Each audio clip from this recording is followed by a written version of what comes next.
News next top ನ್ಯೂಸ್ಗೆ ಸ್ವಾಗತ. ನಾನು ದರ್ಶನ್ ಶೆಟ್ಟಿ ನಾರ್ಕಳಿ. ಟಾಪ್ ನ್ಯೂಸ್ ನೋಡೋಣ. ಅದಕ್ಕೂ ಮುನ್ನ ಈ ಕ್ಷಣದ ಹೆಡ್ಲೈನ್ಸ್. ರಾಜ್ಯಾದ್ಯಂತ ನಾಳೆಯಿಂದ ಮತಪಟ್ಟಿ ವಿಶೇಷ ಪರಿಷ್ಕರಣೆ ಆರಂಭ. ಮನೆ ಮನೆಗೆ ಬರಲಿದೆ ಎಸ್ಐಆರ್ ತಂಡ. ವೋಟರ್ ಲಿಸ್ಟ್ ನಲ್ಲಿ ಹೆಸರು ತಪ್ಪಿದ್ರೆ ಇಲ್ಲ ಗ್ಯಾರಂಟಿ ಸೌಲಭ್ಯ. ನಶೆ ಮುಕ್ತ ಕರ್ನಾಟಕ ನಿರ್ಮಾಣಕ್ಕೆ ರಾಜ್ಯ ಸರ್ಕಾರ ಕ್ರಮ. ಅಮಲಿನ ಅಂಶ ಪತ್ತೆ ಆದ್ರೆ ಪಾನ್ ಮಸಾಲ ಗುಟ್ಕಾಕಿ ನಿಷೇಧ. 100 ಕೋಟಿ ನಷ್ಟವಾದರೂ ಡೋಂಟ್ ಕೇರ್ ಎಂದ ಸಿಎಂ. ರಾಜ್ಯಾದ್ಯಂತ ಮುಂದುವರಿದ ವರುಣನ ಆರ್ಭಟ. ಮುಂದಿನ 4 ದಿನಗಳ ಕಾಲ ಇರಲಿದೆ ಮಳೆಯ ಅಬ್ಬರ. ಕರಾವಳಿ ಮಲೆನಾಡಿಗೆ ಆರೆಂಜ್ ಅಲರ್ಟ್ ಘೋಷಣೆ. ಮೃತ ನೌಕರನ ವಿವಾಹಿತ ಪುತ್ರಿಯು ಅನುಕಂಪದ ಹುದ್ದೆಗೆ ಅರಳು. ಮದುವೆ ಬಳಿಕವೂ ಪೋಷಕರಿಗೆ ಅವಲಂಬಿತಳಾಗಿದ್ರೆ ನೌಕರಿ ನಿರಾಕರಿಸುವಂತಿಲ್ಲ. ಹೈಕೋರ್ಟ್ನಿಂದ ಹೊರಬಿತ್ತು ಐತಿಹಾಸಿಕ ತೀರ್ಪು. ರಾಮ ಮಂದಿರ ದೇಣಿಗೆ ಹಗರಣದಲ್ಲಿ ಹೊಸ ತಿರುವು. ಆರೋಪಿ ನಿವಾಸದಲ್ಲಿ ಪತ್ತೆಯಾಗಿತ್ತು ದುಡ್ಡಿನ ಚೀಲ. ಅಕ್ರಮದ ಬಗ್ಗೆ ಅರಿವಿದ್ದರೂ ಕೂಡ ರಾಮ ಮಂದಿರ ಟ್ರಸ್ಟ್ ಜಾಣ ಮೌನ.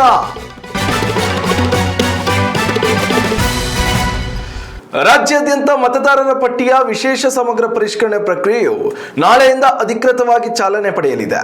ಈ ಹಿನ್ನೆಲೆಯಲ್ಲಿ ಮತಗಟ್ಟೆ ಮಟ್ಟದ ಅಧಿಕಾರಿಗಳು ಪ್ರತಿ ಮನೆಗೂ ಖುದ್ದಾಗಿ ಭೇಟಿ ನೀಡಿ ಮಾಹಿತಿ ಸಂಗ್ರಹಿಸಲಿದ್ದಾರೆ. ವೋಟರ್ ಲಿಸ್ಟ್ ನಲ್ಲಿ ಹೆಸರು ಕಳೆದುಕೊಂಡರೆ ಯಾವುದೇ ಗ್ಯಾರಂಟಿ ಯೋಜನೆಗಳು ಸಿಗುವುದಿಲ್ಲ ಎಂಬ ಎಚ್ಚರಿಕೆಯನ್ನು ನೀಡಲಾಗಿದ್ದು, ಸಾರ್ವಜನಿಕರು ಜಾಗೃತರಾಗಿರಬೇಕು ಎಂದು ತಿಳಿಸಲಾಗಿದೆ. ಚುನಾವಣಾ ಆಯೋಗವು ಕಾಲಕಾಲಕ್ಕೆ ಮತದಾರರ ಪಟ್ಟಿಯನ್ನ ಅತ್ಯಂತ ನಿಖರವಾಗಿ ಇಡಲು ಈ ಪ್ರಕ್ರಿಯೆ ನಡೆಸುತ್ತದೆ. ಇದರ ಮೂಲಕ ಅನರ್ಹ ಮತದಾರರು, ಮೃತರಾದವರು ಮತ್ತು 2 ಕಡೆ ಹೆಸರಿರುವವರನ್ನ ಪಟ್ಟಿಯಿಂದ ತೆಗೆದುಹಾಕಲಾಗುತ್ತದೆ. ಅರ್ಹ ಮತದಾರರ ಹೆಸರು ಕೈಬಿಟ್ಟು ಹೋಗಿದ್ದರೆ ಮರಳಿ ಸೇರಿಸಲು ಇದು ಸಹಕಾರಿಯಾಗಿದೆ. ದೇಶಾದ್ಯಂತ ಮತದಾರರ ಪಟ್ಟಿಯನ್ನು ನವೀಕರಿಸುವ ಉದ್ದೇಶದಿಂದ ಇತ್ತೀಚೆಗೆ ಬಿಹಾರದಲ್ಲಿ ಮೊದಲ ಬಾರಿಗೆ ಈ ತಂತ್ರಜ್ಞಾನ ಆಧಾರಿತ ಪ್ರಕ್ರಿಯೆ ನಡೆಸಲಾಗಿತ್ತು. 2ನೇ ಹಂತದಲ್ಲಿ 9 ರಾಜ್ಯಗಳು ಮತ್ತು 3 ಕೇಂದ್ರಾಡಳಿತ ಪ್ರದೇಶಗಳಲ್ಲಿ ಯಶಸ್ವಿಯಾಗಿ ಮುಗಿದಿದ್ದು, ಈಗ 3ನೇ ಹಂತದಲ್ಲಿ ಕರ್ನಾಟಕ ಸೇರಿ 5 ರಾಜ್ಯಗಳಲ್ಲಿ ಜಾರಿಗೆ ತರಲಾಗ್ತಿದೆ. ಮನೆಗೆ ಭೇಟಿ ನೀಡುವ ಅಧಿಕಾರಿಗಳಿಂದ ನಿಗದಿತ ಅರ್ಜಿ ಫಾರಂ ಪಡೆದು ಸರಿಯಾದ ಮಾಹಿತಿ ತುಂಬಿ ನೀಡಬೇಕು. ಅದರಲ್ಲಿ ಒಂದು ಪ್ರತಿಯನ್ನ ಸಾರ್ವಜನಿಕರು ತಮ್ಮ ಬಳಿ ದಾಖಲೆಯಾಗಿ ಇಟ್ಟುಕೊಂಡು ಮತ್ತೊಂದನ್ನ ಅಧಿಕಾರಿಗಳಿಗೆ ಮರಳಿಸಬೇಕು. ಹೊಸ ಹೆಸರು ಸೇರ್ಪಡೆ, ತಿದ್ದುಪಡಿ ಹಾಗೂ ಮರಣ ಹೊಂದಿದವರ ಹೆಸರು ತೆಗೆದುಹಾಕಲು ಇದು ಸುವರ್ಣಾವಕಾಶ. ಅಧಿಕಾರಿಗಳು ತಮ್ಮ ಬಳಿ ಇರುವ ಪ್ರತಿಯನ್ನ ಸ್ಕ್ಯಾನ್ ಮಾಡಿ ಡಿಜಿಟಲ್ ರೂಪದಲ್ಲಿ ಸಂಗ್ರಹಿಸಲಿದ್ದಾರೆ.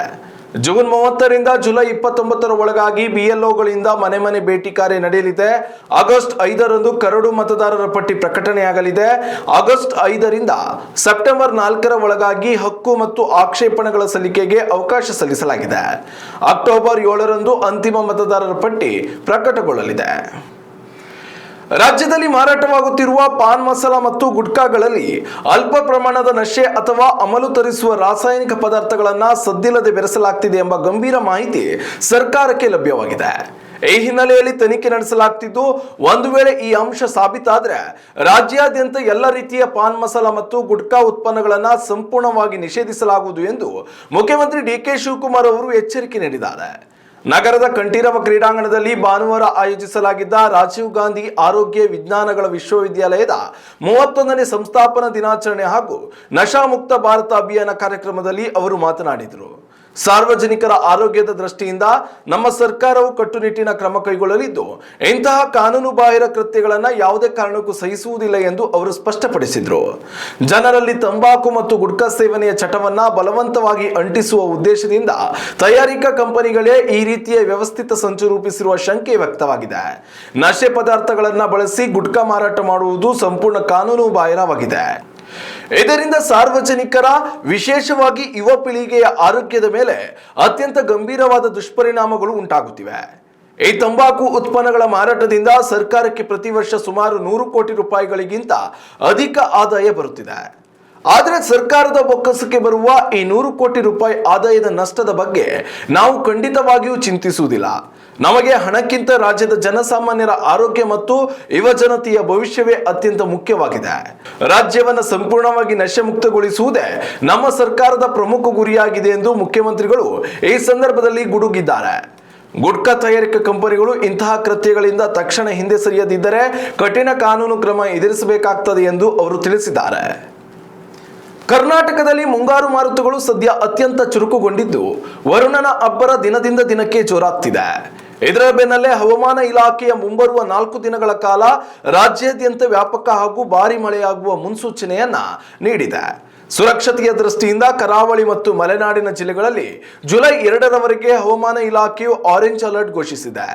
ಪ್ರಮುಖವಾಗಿ ಜೂನ್ 30ರಂದು ಚಿಕ್ಕಮಗಳೂರು ಹಾಗೂ ಕೊಡಗು ಜಿಲ್ಲೆಗಳಲ್ಲಿ ಅತಿ ಭಾರಿ ಮಳೆಯಾಗುವ ಸಾಧ್ಯತೆ ಇದೆ ಎಂದು ತಜ್ಞರು ಎಚ್ಚರಿಸಿದ್ದಾರೆ. ಉತ್ತರ ಮತ್ತು ದಕ್ಷಿಣ ಒಳನಾಡಿನ ಜಿಲ್ಲೆಗಳಾದ ಬಾಗಲಕೋಟೆ, ಬೆಳಗಾವಿ, ಧಾರವಾಡ, ಹಾಸನ, ಶಿವಮೊಗ್ಗ ಹಾಗೂ ಮೈಸೂರು ಸೇರಿದಂತೆ ಹಲವು ಭಾಗಗಳಲ್ಲಿ ಗುಡುಗು ಸಹಿತ ಸಾಧಾರಣದಿಂದ ಭಾರಿ ಮಳೆಯಾಗಲಿದೆ ಎಂದು ಹವಾಮಾನ ಇಲಾಖೆ ಮುನ್ಸೂಚನೆ ನೀಡಿದೆ. ರಾಜಧಾನಿ ಬೆಂಗಳೂರು, ಗ್ರಾಮಾಂತರ ಪ್ರದೇಶಗಳು ಹಾಗೂ ತುಮಕೂರು, ಕೋಲಾರ, ಚಿಕ್ಕಬಳ್ಳಾಪುರ, ಚಿತ್ರದುರ್ಗ ಸೇರಿದಂತೆ ರಾಜ್ಯದ ಇತರೆ ಜಿಲ್ಲೆಗಳಲ್ಲಿ ಮುಂದಿನ 4 ದಿನಗಳ ಕಾಲ ಹಗುರದಿಂದ ಸಾಧಾರಣ ಮಳೆ ಸಾಧ್ಯತೆ ಇದೆ.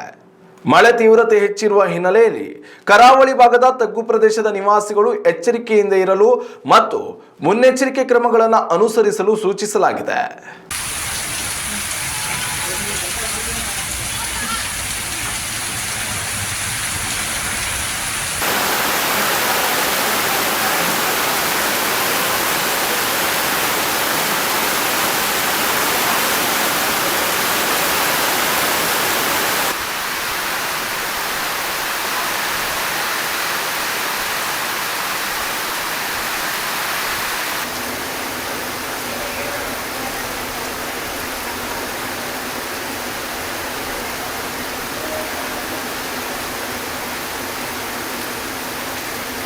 ಉತ್ತಮ ಸಂಸ್ಕಾರಯುತ ಶಿಕ್ಷಣದೊಂದಿಗೆ VSS English medium CBSE school Udupi Muddur. ನರ್ಸರಿಯಿಂದ 10ನೇ ತರಗತಿವರೆಗೆ ಶಿಕ್ಷಣದ ಜೊತೆಗೆ 5ರಿಂದ 10ನೇ ತರಗತಿವರೆಗಿನ ವಿದ್ಯಾರ್ಥಿನಿಯರಿಗೆ ಉತ್ತಮ ಹಾಸ್ಟೆಲ್ ಸೌಲಭ್ಯವೂ ಇದೆ.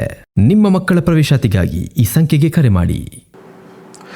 ಕರ್ತವ್ಯದ ಅವಧಿಯಲ್ಲಿ ಮೃತಪಡುವ ಸರ್ಕಾರಿ ನೌಕರರ ಕುಟುಂಬದ ವಿವಾಹಿತ ಹೆಣ್ಣು ಮಕ್ಕಳಿಗೆ ಹೈಕೋರ್ಟ್ ಸಿಹಿ ಸುದ್ದಿ ನೀಡಿದೆ.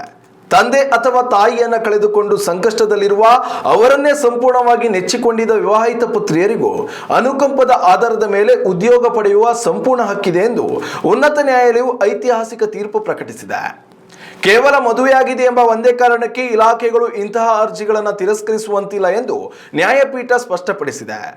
ಚಿತ್ರದುರ್ಗ ಜಿಲ್ಲೆಯ ಜೋಗಿಮಟ್ಟಿ ನಿವಾಸಿಯಾದ ಆರ್ ಸವಿತಾ ಎಂಬುವರು ಉದ್ಯೋಗ ನಿರಾಕರಣೆ ಪ್ರಶ್ನಿಸಿ ಸಲ್ಲಿಸಿದ ವಿಶೇಷ ಅರ್ಜಿಯ ಸುದೀರ್ಘ ವಿಚಾರಣೆ ನಡೆಸಿದ ನ್ಯಾಯಮೂರ್ತಿಗಳಾದ ಎಸ್.ಜೆ. ಪಂಡಿತ್ ಹಾಗೂ ಕೆ. ರಾಜೇಶ್ ಅವರನ್ನೊಳಗೊಂಡ ವಿಭಾಗೀಯ ನ್ಯಾಯಪೀಠವು ಈ ಮಹತ್ವದ ಆದೇಶವನ್ನು ಹೊರಡಿಸಿದೆ. ಈ ಹಿಂದೆ ಕರ್ನಾಟಕ ಆಡಳಿತಾತ್ಮಕ ನ್ಯಾಯಮಂಡಳಿ ನೀಡಿದ್ದ ಆದೇಶವನ್ನ ಹೈಕೋರ್ಟ್ ರದ್ದುಗೊಳಿಸಿದೆ.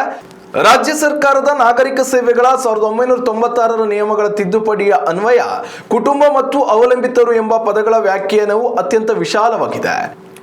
ಮೃತ ನೌಕರರನ್ನ ಆಶ್ರಯಿಸಿ ಒಟ್ಟಿಗೆ ವಾಸಿಸುತ್ತಿದ್ದ ಹೆಣ್ಣು ಮಗಳು ಅವಿವಾಹಿತಳಾಗಿರಲಿ, ವಿವಾಹಿತಳಾಗಿರಲಿ, ವಿಚ್ಛೇದನ ಪಡೆದಿರಲಿ ಅಥವಾ ವಿಧೇಯ ಆಗಿರಲಿ, ಅವರೆಲ್ಲರೂ ಅನುಕಂಪದ ನೌಕರಿ ಪಡೆಯಲು ಸಮಾನ ಅರ್ಹತೆ ಹೊಂದಿರುತ್ತಾರೆ. ಈ ನಿಯಮವು ಪೂರ್ವಾನ್ವಯವಾಗಿ ಜಾರಿಗೆ ಬರಲಿದ್ದು ಹೆಣ್ಣು ಮಕ್ಕಳ ಹಕ್ಕನ್ನು ಕಸಿದುಕೊಳ್ಳಲು ಬರುವುದಿಲ್ಲ ಎಂದು ಹೈಕೋರ್ಟ್ ಅಭಿಪ್ರಾಯಪಟ್ಟಿದೆ. ಅರ್ಜಿದಾರರ ತಾಯಿ ಬದುಕಿದ್ದು ಅವರು ನಿವೃತ್ತಿ ವೇತನ ಪಡೆಯುತ್ತಿದ್ದಾರೆ ಎಂಬ ನೆಪವೊಡ್ಡಿ ಸಮಾಜ ಕಲ್ಯಾಣ ಇಲಾಖೆಯು ಉದ್ಯೋಗ ನೀಡಿಕೆಯನ್ನು ಮುಂದೂಡುವಂತಿಲ್ಲ. ಅರ್ಜಿದಾರ ಮಹಿಳೆಯು ಕಾನೂನುಬದ್ಧವಾಗಿ ಇತರ ಎಲ್ಲ ಅರ್ಹತೆಗಳನ್ನು ಹೊಂದಿದ್ದರೆ ಆಕೆಯನ್ನು ತಕ್ಷಣವೇ ಅನುಕಂಪದ ನೇಮಕಾತಿಗೆ ಪರಿಗಣಿಸಬೇಕು ಎಂದು ಸರ್ಕಾರ ಹಾಗೂ ಸಂಬಂಧಪಟ್ಟ ಇಲಾಖೆಗೆ ನ್ಯಾಯಾಲಯವು ಖಡಕ್ ಆದೇಶ ನೀಡಿದೆ. ಈ ಆದೇಶವು ಆಶ್ರಯ ಕಳೆದುಕೊಂಡ ನೂರಾರು ಮಹಿಳೆಯರಿಗೆ ಆಶಾಕಿರಣವಾಗಿದೆ. ದೇಶಾದ್ಯಂತ ಭಾರಿ ಸಂಚಲನ ಮೂಡಿಸಿರುವ ಅಯೋಧ್ಯೆಯ ರಾಮ ಮಂದಿರದ ಕೋಟ್ಯಾಂತರ ರೂಪಾಯಿ ದೇಣಿಗೆ ದುರುಪಯೋಗ ಪ್ರಕರಣದಲ್ಲಿ ದಿನಕ್ಕೊಂದು ಸ್ಫೋಟಕ ಸತ್ಯಗಳು ಹೊರಬರುತ್ತಿವೆ. ಈ ಮಹಾ ಹಗರಣವು ಅಧಿಕೃತವಾಗಿ ಸಾರ್ವಜನಿಕವಾಗಿ ಬಯಲಾಗುವುದಕ್ಕಿಂತ ಮೊದಲೇ ರಾಮ ಜನ್ಮಭೂಮಿ ತೀರ್ಥಕ್ಷೇತ್ರ ಟ್ರಸ್ಟ್ನ ಪ್ರಮುಖರಿಗೆ ಅಕ್ರಮದ ಸಂಪೂರ್ಣ ಮಾಹಿತಿ ಇತ್ತು ಎಂಬ ಗಂಭೀರ ವಿಚಾರ ಈಗ ತನಿಖೆಯಿಂದ ಬಹಿರಂಗವಾಗಿದೆ. ಮೂಲಗಳ ಪ್ರಕಾರ ಟ್ರಸ್ಟ್ನ ಪ್ರಧಾನ ಕಾರ್ಯದರ್ಶಿ ಚಂಪತ್ ರಾಯ್ ಅವರ ನೇರ ಸೂಚನೆ ಮೇರೆಗೆ ಪ್ರಕರಣದ ಪ್ರಮುಖ ಆರೋಪಿಗಳಲ್ಲೊಬ್ಬನಾದ ಅವಿನಾಶ್ ಶುಕ್ಲಾ ನಿವಾಸದ ಮೇಲೆ ಜೂನ್ 5ರಂದೇ ಅಧಿಕಾರಿಗಳು ಪೊಲೀಸರೊಂದಿಗೆ ತೆರಳಿ ಅನೌಪಚಾರಿಕ ಶೋಧ ನಡೆಸಿದ್ರು. ಈ ವೇಳೆ ಪೊಲೀಸರ ಸಮ್ಮುಖದಲ್ಲಿ ನಗದು ತುಂಬಿದ್ದ ಕಪ್ಪು ಚೀಲ ಪತ್ತೆಯಾಗಿದ್ರೂ ಕೂಡ ಟ್ರಸ್ಟ್ ಅಧಿಕಾರಿಗಳು ಯಾವುದೇ ಅಧಿಕೃತ ದೂರು ಅಥವಾ ಎಫ್ಐಆರ್ ದಾಖಲಿಸದೇ ಇರುವುದು ಹತ್ತಾರು ಅನುಮಾನಗಳಿಗೆ ಎಡೆ ಮಾಡಿಕೊಟ್ಟಿದೆ. ಇದಕ್ಕೆ ಪೂರಕವಾಗಿ ಆರೋಪಿಯನ್ನ ಹಣದ ಚೀಲದೊಂದಿಗೆ ಪೊಲೀಸರು ವಾಹನದ ಕಡೆಗೆ ಕರೆದೊಯ್ಯುತ್ತಿರುವ ಸಿಸಿಟಿವಿ ದೃಶ್ಯಾವಳಿಗಳು ಈಗ ಲೀಕ್ ಆಗಿದ್ದು ತೀವ್ರ ಚರ್ಚೆಗೆ ಗ್ರಾಸವಾಗಿದೆ. ಪ್ರಕರಣದ ಗಂಭೀರತೆ ಅರಿತು ರಚನೆಯಾಗಿರುವ ವಿಶೇಷ ತನಿಖಾ ತಂಡವು ಈಗಾಗಲೇ ದೇಗುಲದ ಕಾಣಿಕೆ ನಿರ್ವಹಣೆ, ಸಿಸಿಟಿವಿ ಮೇಲ್ವಿಚಾರಣೆ ಹಾಗೂ ಸ್ಟೇಟ್ ಬ್ಯಾಂಕ್ ಆಫ್ ಇಂಡಿಯಾ ಶಾಖೆಗೆ ಖಾಸಗಿ ಸಂಸ್ಥೆಯ ಮೂಲಕ ಸಿಬ್ಬಂದಿ ನೇಮಕಾತಿ ಮಾಡಿಕೊಂಡಿರುವುದರಲ್ಲದ ಭಾರಿ ಲೋಪಗಳನ್ನು ಪತ್ತೆ ಹಚ್ಚಿದೆ. ಸದ್ಯ ನ್ಯಾಯಾಂಗ ಬಂಧನದಲ್ಲಿರುವ 8 ಆರೋಪಿಗಳ ನಿವಾಸಗಳ ಮೇಲೆ ಮ್ಯಾಜಿಸ್ಟ್ರೇಟ್ ಸಮ್ಮುಖದಲ್ಲಿ ಪೊಲೀಸರು ಭಾನುವಾರ ಏಕಕಾಲದಲ್ಲಿ ದಾಳಿ ನಡೆಸಿ ಮಹತ್ವದ ದಾಖಲೆಗಳನ್ನು ವಶಪಡಿಸಿಕೊಂಡಿದ್ದಾರೆ. ಎಸ್ಐಟಿ ತನ್ನ ಪ್ರಾಥಮಿಕ ತನಿಖಾ ವರದಿಯನ್ನ ಮುಖ್ಯಮಂತ್ರಿ ಯೋಗಿ ಆದಿತ್ಯನಾಥ್ ಅವರಿಗೆ ಸಲ್ಲಿಕೆ ಮಾಡಿದೆ. ಇದೇ ವೇಳೆ ಕೋಟ್ಯಾಂತರ ರೂಪಾಯಿ ದೇಣಿಗೆಗೆ ಯಾವುದೇ ಅಧಿಕೃತ ದಾಖಲೆಗಳಿಲ್ಲ ಎಂದು ಸಮಾಜವಾದಿ ಪಕ್ಷದ ಮುಖ್ಯಸ್ಥ ಅಖಿಲೇಶ್ ಯಾದವ್ ತೀವ್ರ ವಾಗ್ದಾಳಿ ನಡೆಸಿದ್ದು, ಹಗರಣದ ಬಗ್ಗೆ ನ್ಯಾಯಾಲಯದ ಸ್ವಯಂ ಪ್ರೇರಿತ ಉಸ್ತುವಾರಿಯಲ್ಲಿ ಪಾರದರ್ಶಕ ತನಿಖೆಯಾಗಬೇಕು ಎಂದು ಒತ್ತಾಯಿಸಿದ್ದಾರೆ. ಇತ್ತ ವಿಶ್ವ ಹಿಂದೂ ಪರಿಷತ್ ವಿರೋಧ ಪಕ್ಷಗಳು ಮುಂಬರುವ ಚುನಾವಣೆಯ ಲಾಭಕ್ಕಾಗಿ ಈ ಸೂಕ್ಷ್ಮ ವಿಷಯವನ್ನ ರಾಜಕೀಕರಣಗೊಳಿಸುತ್ತಿವೆ ಎಂದು ತಿರುಗೇಟು ನೀಡಿದೆ. ಇನ್ನಷ್ಟು ತಾಜಾ ಸುದ್ದಿಗಳಿಗಾಗಿ ನೋಡ್ತಾ ಇರಿ ನ್ಯೂಸ್ ನೆಕ್ಸ್ಟ್. ಇದು ವರ್ತಮಾನದ ಕೈಗನ್ನಡಿ. ಉತ್ತಮ ಸಂಸ್ಕಾರಯುತ ಶಿಕ್ಷಣದೊಂದಿಗೆ VSS English medium CBSE school Udupi Muddur. ನರ್ಸರಿಯಿಂದ 10ನೇ ತರಗತಿವರೆಗೆ ಶಿಕ್ಷಣದ ಜೊತೆಗೆ 5ರಿಂದ 10ನೇ ತರಗತಿವರೆಗಿನ ವಿದ್ಯಾರ್ಥಿನಿಯರಿಗೆ ಉತ್ತಮ ಹಾಸ್ಟೆಲ್ ಸೌಲಭ್ಯವೂ ಇದೆ. ನಿಮ್ಮ ಮಕ್ಕಳ ಪ್ರವೇಶಾತಿಗಾಗಿ ಈ ಸಂಖ್ಯೆಗೆ ಕರೆ ಮಾಡಿ.